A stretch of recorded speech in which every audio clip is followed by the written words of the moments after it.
Salut les gars, j'espère que vous allez bien. Donc du coup, je fais cette petite vidéo pour vous expliquer un peu comment est-ce que vous devez remplir le formulaire d'inscription à l'Université catholique de Louvain. Donc je vais juste ouvrir mon navigateur et sur mon navigateur, je vais juste taper UCL inscription. UCL inscription. Donc voilà. Alors pour savoir quel est le bon lien, donc je vais aller juste sur le site, je regarde le nom du site uclouvain.be, c'est le bon site. Vous voyez que si je viens là, ucl.ac.uk, UK c'est United Kingdom. Vous voyez que ça, c'est pas le bon lien, puisque nous sommes en Belgique. L'extension, c'est forcément .be. Si je regarde ailleurs, vous voyez UC Louvain, pareil. Donc, que je clique là, ou là, c'est pareil, ça va me mener vers les inscriptions et je n'aurai plus qu'à suivre les instructions. Donc, si je regarde là, donc, vous avez dans le calendrier d'inscription. Donc, premièrement, je regarde le calendrier d'inscription. Vous voyez bien là que pour les étudiants qui sont originaires de nationalité d'un pays qui est hors de l'Union européenne et qui ne résident pas en Belgique, le délai d'inscription c'est le 31 mars. Pour ceux qui vivent en Belgique, vous voyez, c'est le 31 août. Donc, vous voyez donc que pour ceux qui ne vivent pas en Belgique et qui n'ont pas la nationalité, une nationalité européenne, doivent faire la demande d'inscription avant le 31 mars. Après le 31 mars, c'est trop tard. Et c'est pareil pour les autres universités. Il y a le délai pour des gens qui vivent hors de l'Union européenne et donc qui ont besoin d'un visa. Il y a le délai pour ceux qui sont déjà dans l'Europe, en fait, qui sera plus tard. Donc, je reviens donc sur la page précédente. Je clique sur inscription régulière. Voilà. Étudiant de nationalité de l'Union européenne, non. Étudiant de nationalité hors Union européenne. Je clique dessus. Donc, il y a les remarques générales, bla, bla, bla, bla. Je clique sur introduire une demande en ligne. Donc, quand j'ai cliqué sur introduire une demande en ligne, il y a cette page de bienvenue qui te demande ton email et ton mot de passe quand tu as déjà un compte à l'UCL. Donc, pour ceux qui ont déjà eu à faire une demande d'admission ou pas, vous pouvez utiliser le même compte. Mais si tu n'as pas encore de compte, tu cliques ici sur pas encore de compte. Je ne vais pas vous montrer, vous apprendre comment créer un compte. C'est de la même façon que vous créez un compte sur Facebook ou ailleurs. Donc, je vais utiliser pour l'exercice un email que j'ai créé juste pour ça. Donc, pas encore de compte. Donc, on va te demander le prénom. Je mets par exemple Yvan, le nom Momo. On te demande l'email. Je vais mettre un mail que j'ai créé.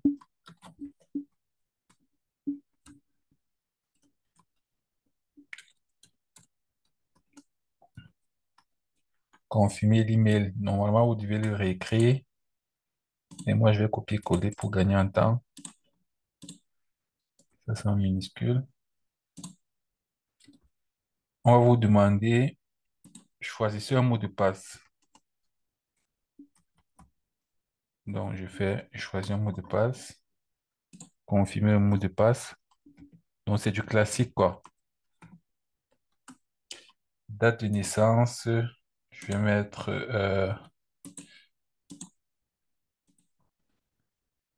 1er janvier 2000, langue français. Et je vais mettre, on vous demande de résoudre cette équation juste pour vérifier que vous êtes un être humain, quoi.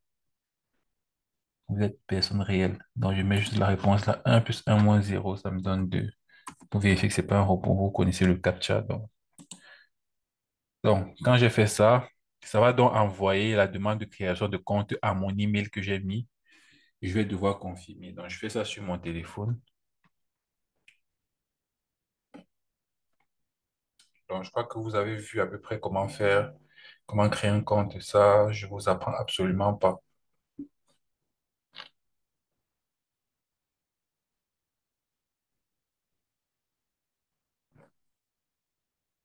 OK, le message d'activation a été envoyé sur votre email.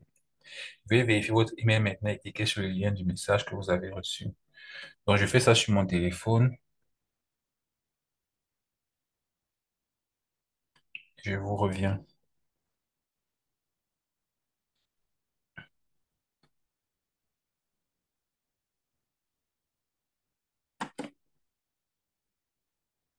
Je précise juste que tout ceci, vous devez le faire sur un ordinateur, en fait. C'est très important parce que sur le téléphone, généralement, ou du moins si vous utilisez un téléphone, vous devez l'afficher en paysage pour que l'écran soit plus large que haut. Parce que si votre écran est comme un écran de téléphone classique plus haut que large, vous aurez de gros soucis. Il y a des choses qui vont pas s'afficher. Vous pouvez louper des trucs. Donc, j'ai activé mon compte via mon téléphone à partir du mail qu'on m'a envoyé. Donc, maintenant, je peux me connecter. Donc, je mets dans mon email.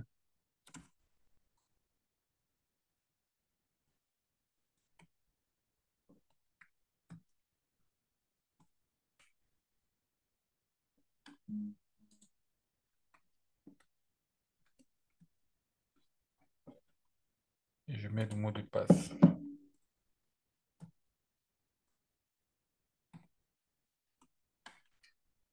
Je valide. Donc, voilà donc j'ai ouvert mon compte. Donc, je vais commencer à répondre aux premières questions.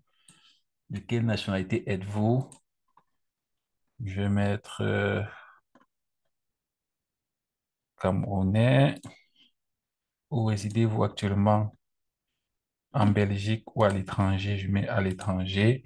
Quelle formation souhaitez-vous entreprendre? Je vais mettre pour l'occasion un master.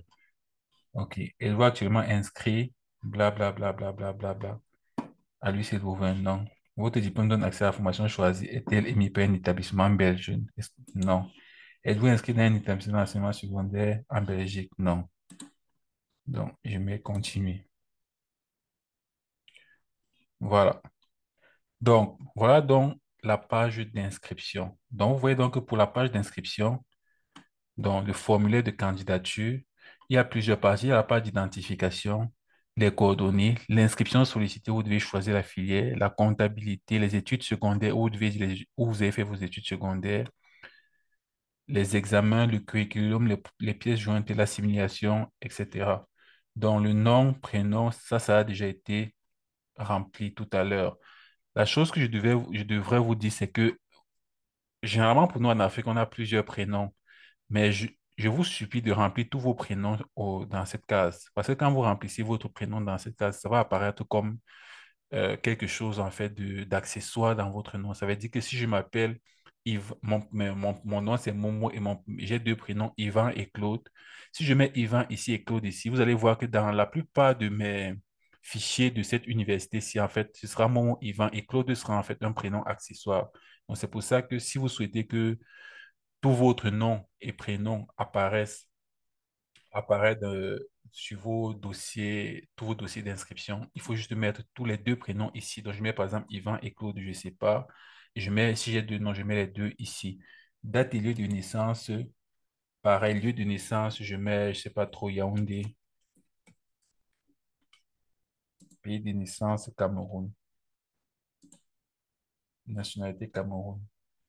Donc, pareil ici, genre masculin, état civil célibataire. Dans la pièce d'identité, alors, donc ici, si vous êtes de nationalité belge, on va vous demander le numéro de registre national qui est en fait le numéro de la carte d'identité. Si vous n'êtes pas belge, vous n'avez pas besoin de remplir ça. Si vous êtes euh, du moins de nationalité hors de Belgique, vous pouvez mettre soit votre numéro de carte d'identité, soit votre numéro de passeport. Je vais par exemple mettre mon numéro de passeport. Je mets quelque chose au hasard, hein. Ne croyez pas que je vais mettre mon vrai numéro de passeport. Ha, ha, ha. Euh, je mets quelque chose comme ça. Donc, avez-vous déjà été inscrit à l'Université catholique de Louvain? Par exemple, dans ce cas, c'est non. Donc, quand j'ai fini ça, je peux enregistrer et je passe à la page suivante. Donc, vous voyez que j'ai enregistré cette première page. On me dit bien, attention, vos données ont été enregistrées. Après, je pourrais modifier si je veux. Je passe maintenant aux coordonnées. Donc, on va me donner l'adresse. Alors, si vous avez l'adresse de l'endroit où vous vivez, c'est tant mieux. Sinon, vous n'êtes pas obligé de remplir. Ok, du moins, vous pouvez remplir quelque chose qui n'est pas correct. Parce que je sais souvent que dans la plupart des pays d'Afrique, notamment, on ne connaît pas exactement l'adresse. Donc, comme vous savez, l'adresse est constituée d'une rue, d'un numéro, d'un code postal, d'une ville, d'un pays. Mais bon, c'est pas très important. Vous pouvez remplir quelque chose qui n'est pas très exact. Par exemple, je vais mettre, je sais pas trop quoi, rue de Yaoundé, pays Cameroun. L'université n'utilisera jamais ça pour vous envoyer quoi que ce soit. Le code postal doit avoir 4 chiffres. La localité, je mets Yaoundé, par exemple. Téléphone fixe, je mets mon numéro de téléphone.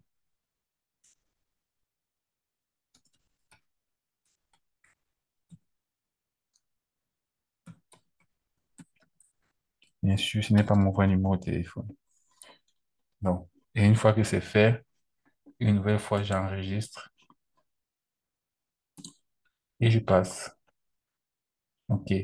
Donc, le mail, c'est ça. Le GSM, c'est encore un autre numéro de téléphone. Donc, vous n'êtes pas obligé de remplir. Ah, j'ai oublié de remplir ça. Résidence universitaire. Avez-vous déjà une adresse secondaire à nous communiquer? Non. Donc, et après, on enregistre, on passe. Inscription sollicitée. Voilà, ceci suppose que vous avez déjà cherché le master que vous voulez faire. Puisque dans ce cas, c'est un master et que vous savez déjà le master que vous voulez faire. Donc, par exemple, là, je vais prendre au hasard un master en informatique. Donc, master en informatique, c'est 120 crédits. Donc, c'est un master de 2 ans. Les masters d'1 an, c'est master de 60. Les masters de 180 sont les masters de 3 ans. Les masters de 240 sont les masters de 4 ans. Bref, vous avez compris, chaque année de master vaut 60 crédits. Il y a des masters de 1 an, 2 ans, 3 ans, 4 ans, 5 ans, 6 ans même.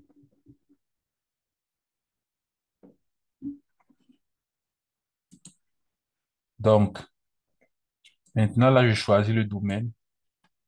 L'informatique, c'est en sciences. OK.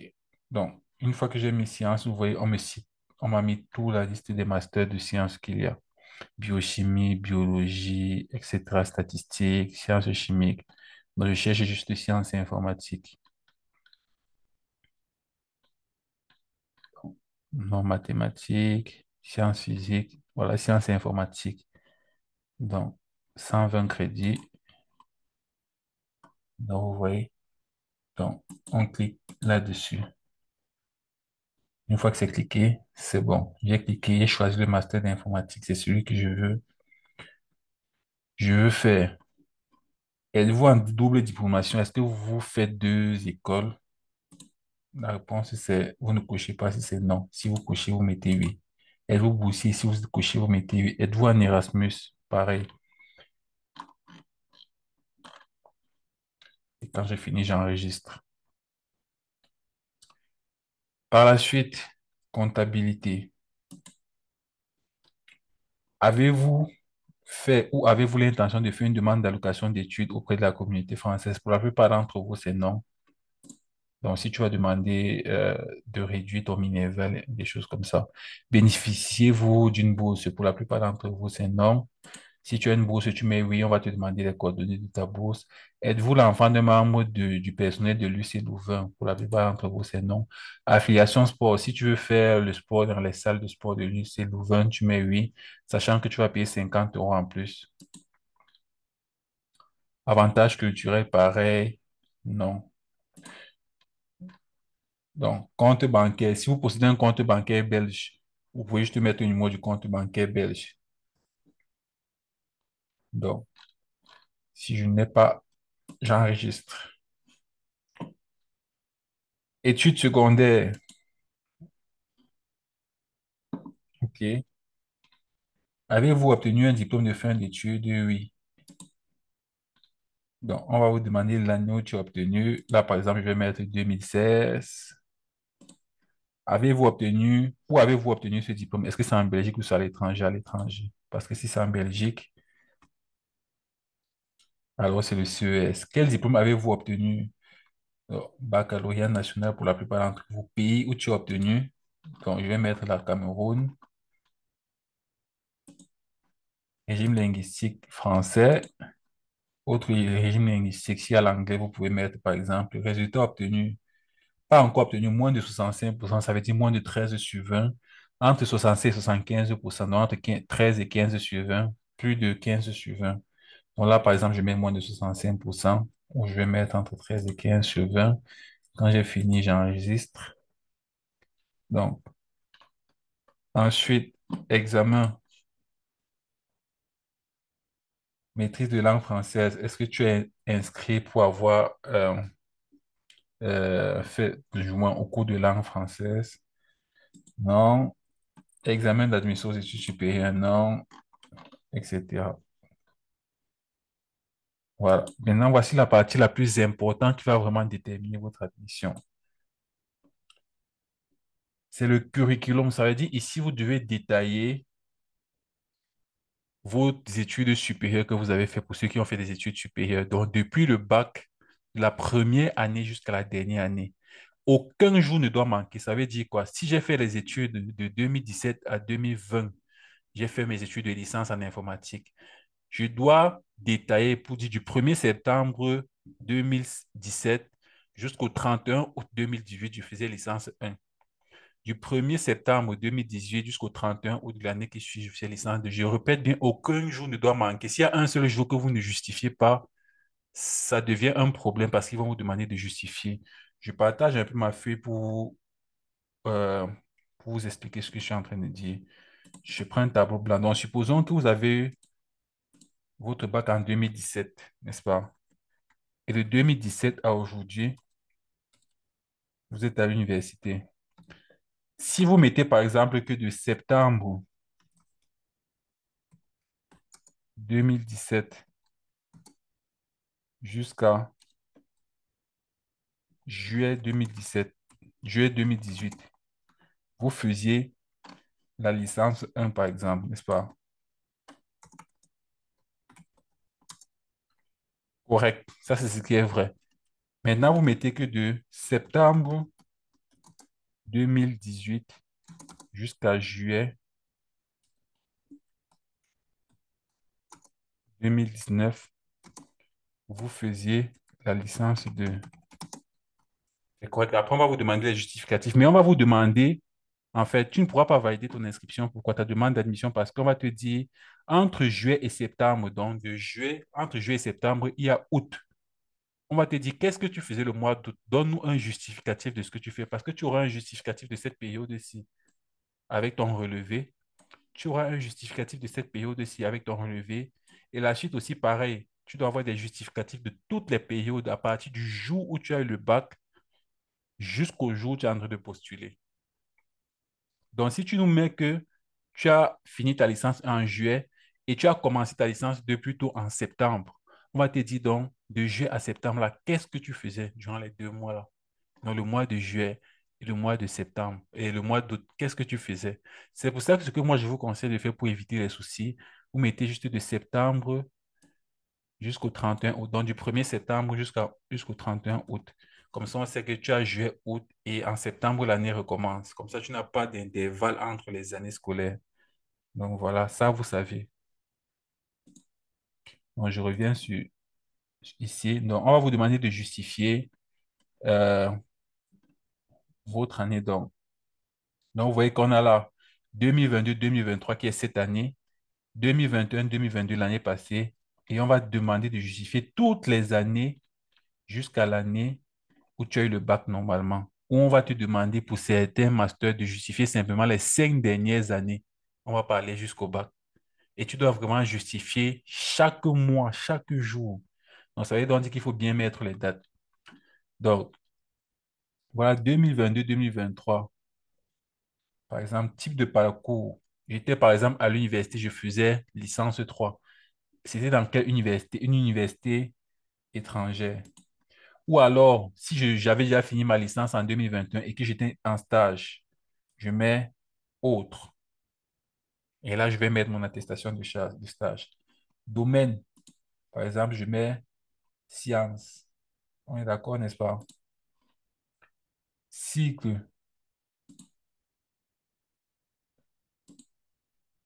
Donc, cycle un c'est pour le cycle de bachelor, la licence. Cycle 2 c'est pour le master. Et cycle 3 c'est le doctorat. Donc, cycle un je mets ça.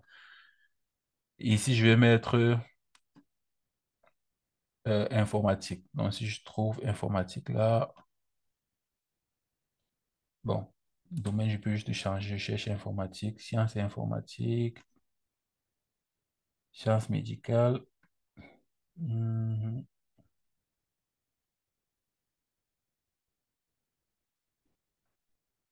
Bon, c'est pas grave, je vais mettre sciences et ici,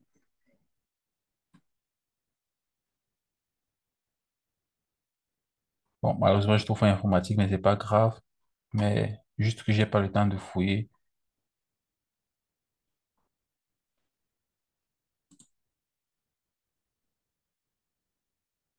Ok, c'est pas grave. Donc, université étrangère, je mets par exemple, je sais pas trop, sciences de la vie. Ok. Régime linguistique, je vais mettre français. Avez-vous obtenu un diplôme? Donc, c'est seulement, si le relevé, ce n'est pas un diplôme. C'est-à-dire, si vous étiez en licence 2, on va vous dire, avez-vous obtenu un diplôme? C'est non. Parce que si vous mettez oui, après, on va vous demander d'envoyer votre diplôme. Donc, non. Vous mettez non. Nombre de crédits auxquels tu étais inscrit. Chaque année, sur 60 crédits. Si tu as validé toutes tes années, ça veut dire que tu as été 60 crédits. Si tu n'as pas validé toutes tes années, ça veut dire qu'il y a des crédits que tu n'as pas eu. On est bien d'accord. Donc, je mets 60 crédits si j'ai fini mon année. Si je n'ai pas fini mon année, ça veut dire que, donc, c'est-à-dire si j'ai échoué, ça veut dire que je dois mettre le nombre de crédits que j'ai obtenu. Pays de l'établissement, je vais mettre par exemple Cameroun. OK.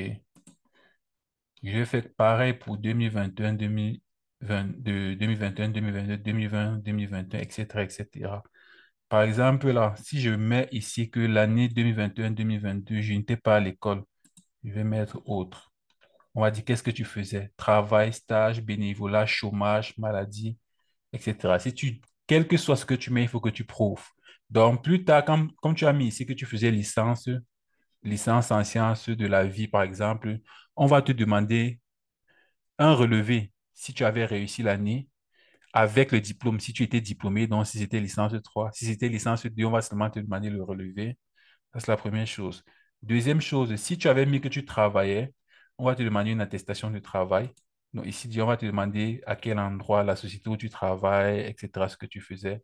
Si c'était le stage, pareil. Si c'est le bénévolat, on va te demander l'attestation de stage. Bénévolat, pareil. Chômage, on va te demander aussi l'attestation de chômage. Maladie, on va te demander les documents pour ça. Donc si je dis je faisais le stage, on va te demander à quel endroit et tout ça et tout ça. Et tu dois remplir. Et après, tu dois mettre la preuve. Si durant l'année 2021-2022, j'ai fait deux choses à la fois, ça veut dire que j'ai fait le stage 6 mois et après j'ai fait le travail 6 mois. Je clique ici sur dupliquer une année. Donc 2021-2022, je clique sur dupliquer. Vous voyez que ça va me mettre l'année deux fois. On est bien d'accord. OK. Donc super. Donc, et vous devez remplir comme ça exactement pour toutes les années. Donc, jusqu'au bac. Donc, si tu avais eu le bac en 2016, ici, ça s'arrête sur les 5 dernières années. Donc, jusqu'en 2018, 2019. Donc, 2022, 2023, 2021, 2022, etc. jusqu'en 2018, 2019. Si j'ai eu mon bac en 2016, je clique sur ajouter des années d'études antérieures. OK, j'ajoute donc 2017, 2016. Et ça va ajouter 2017, 2016 ici en bas.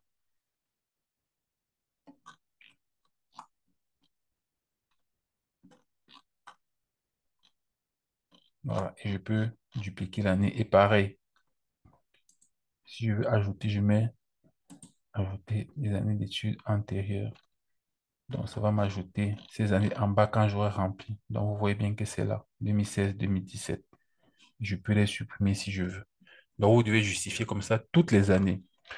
Donc, c'est vraiment la partie la plus importante de votre travail. OK.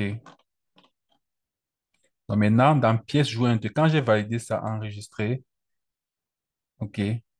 Pièces jointes maintenant, c'est là où on va donc demander de prouver tout ce que vous avez dit là. La photo d'identité, on va te demander une photo 4x4 de face, euh, cheveux dégagés qui ne couvrent pas les oreilles. Vous devez retirer vos lunettes. La barbe ne doit pas être trop grande, les yeux ouverts, pas de souris. Donc, bref, une carte normale. On va vous demander un scan de votre passeport. On va vous demander un curriculum vitae détaillé, daté et signé. Donc, comme vous le savez, le curriculum vitae, c'est quelque chose de très important. Je crois que je ferai une vidéo là-dessus. À une candidature correspond à un curriculum vitae. Donc, arrêtez de faire des curriculum vitae passe-partout. D'accord? Un curriculum vitae pour postuler en informatique, ce n'est pas le même curriculum vitae que vous allez faire pour postuler en, je sais pas trop, en mathématiques ou bien en médecine. Parce qu'il y a des atouts que vous devez faire ressortir quand vous publiez en informatique, comme par exemple les logiciels que vous savez utiliser. Si vous postulez plutôt en médecine, il y a d'autres atouts que vous devez faire ressortir. Donc, c'est très différent. Une lettre de motivation pour votre inscription. Donc, dans certaines filières, comme en informatique, on demande une lettre de motivation. Le relevé de notes de l'année scolaire 2022-2023. Pourquoi on vous demande de relever de notes? Parce que vous avez dit que vous étiez en train de fréquenter. Et vous voyez qu'en 2021-2022, on vous demande l'attestation de stage. Pourquoi? Parce que vous avez dit que vous faisiez le stage. Si je remonte là, par exemple, en curriculum, et je dis que l'année-ci, j'avais eu un diplôme, n'est-ce pas? Et j'enregistre. Regardez ce qui va se passer sur pièce jointe. Quand je reviens sur pièce jointe, on me demande tout ça. Et en plus de ça, ici, on m'a demandé le relevé pour l'année 2022-2023. Et vous voyez qu'en plus de ça, on m'a demandé encore le diplôme. Donc, pour chaque année, vous devez avoir un relevé. Si vous avez réussi l'année, donc niveau 1, vous devez avoir un relevé. Niveau 2, vous devez avoir un relevé. Niveau 3, vous devez avoir un relevé. Si vous avez réussi l'année. OK. Et en plus de ça, maintenant, pour les années où vous avez le diplôme, comme en licence 3 ou bien en master 2, on vous demande encore le diplôme. Et on vous demande le diplôme pourquoi? Simplement parce que vous avez coché oui sur avez-vous été diplômé. C'est la seule raison. OK. Donc, si vous n'avez pas de diplôme, ne cochez pas oui parce qu'on va vous demander une preuve et vous ne pourrez pas valider si vous n'avez pas rempli la preuve. De la même façon, si je remplis que je n'ai pas validé l'année, c'est-à-dire que je n'ai pas eu les 60 crédits, on ne va pas vous demander le relevé, on va vous demander une preuve que vous étiez inscrit, donc un certificat de scolarité, etc. Donc, sachez que tout ce que vous allez remplir ici, dans la demande d'inscription, on va vous demander des preuves, sachez-le. OK, donc ne remplissez pas n'importe quoi. Deuxième chose que je voulais vous dire, c'est en rapport avec la lettre de motivation et le curriculum vitae, s'il vous plaît. Faites corriger ces documents-ci par au moins deux personnes différentes. Donc, n'écrivez pas une lettre de motivation et vous venez directement coller là.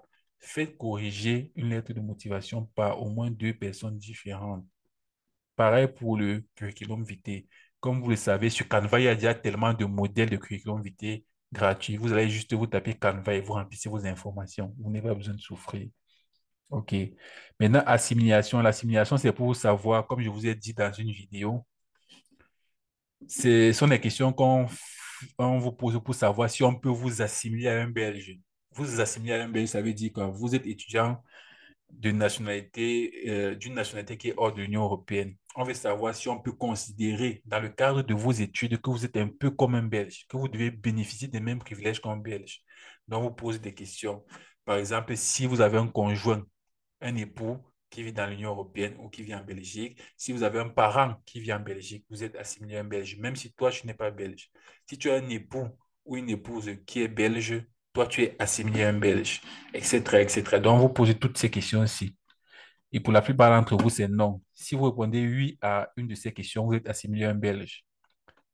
OK. Et quand vous êtes assimilé à un Belge, il y a par exemple des filières où vous n'avez pas besoin qu'on étudie votre dossier. Vous accéder directement, etc., etc. Et bien entendu, tout ça, ça doit être prouvé. Ça veut dire, si vous dites par exemple que vous êtes un réfugié, vous devez par la suite prouver avec votre carte de réfugié.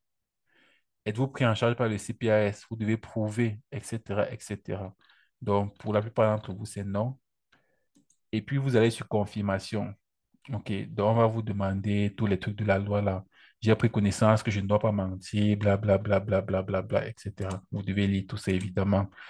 Théoriquement, moi je ne les ai jamais lus. Et après, vous validez donc votre demande d'inscription. Donc, je coche partout. Quand j'ai coché partout, je peux confirmer ma demande d'inscription. Et quand je confirme ma demande d'inscription, on va me demander de payer les 200 euros que je devais payer en question. Et puis, ce sera tout. Je n'aurai plus qu'à attendre quelques semaines, voire quelques mois pour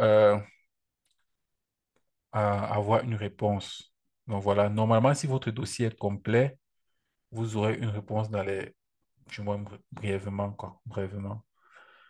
Et rapidement, j'allais dire, désolé. Et donc voilà, c'est pas très très compliqué de postuler à l'Université catholique de Louvain. Donc voilà, c'était tout pour cette vidéo. Ça peut paraître assez simple, mais il faut faire vraiment très très attention quand vous candidatez, quand vous remplissez ces informations, parce que chacune de ces informations aussi, ils font attention à tout, du nom jusqu'à tout ce que vous avez écrit là, tout ce que vous avez coché. Et vous devez prouver quasiment tout ce que vous êtes en train d'affirmer. Ça, c'est la première chose que j'allais dire. Deuxième chose, évitez de mettre de faux documents. Donc, des relevés falsifiés, des lettres de motivation copiées-collées, parce qu'ils ont des logiciels pour vérifier tout ça et des spécialistes pour vérifier tout ça. Et si on vous attrape avec du faux, on vous colle au moins 3 ans. Et la dernière chose que j'allais dire, c'est que je suis bien entendu disponible si vous souhaitez avoir de l'aide pour candidater, que ce soit à l'Université catholique de Louvain ou ailleurs. Bien entendu, c'est pas gratuit, mais voilà, je crois que je peux apporter un peu de mon expérience dans les candidatures. Bien sûr, ça ne vous assure pas d'avoir une admission parce que c'est toujours le jury qui décide d'octroyer ou pas une admission. Je peux juste me rassurer que votre dossier soit mettre en valeur voilà, votre vécu, votre background, on va dire ça comme ça. Mais c'est toujours le jury qui décide. Donc, personne ne peut vous assurer d'avoir une admission. Et la dernière chose que je l'ai dit, c'est qu'il existe un groupe WhatsApp gratuit d'entraide pour la procédure d'études en Belgique. Ça, c'est gratuit. Si vous souhaitez être ajouté au groupe, n'hésitez pas à m'envoyer un message. Ciao.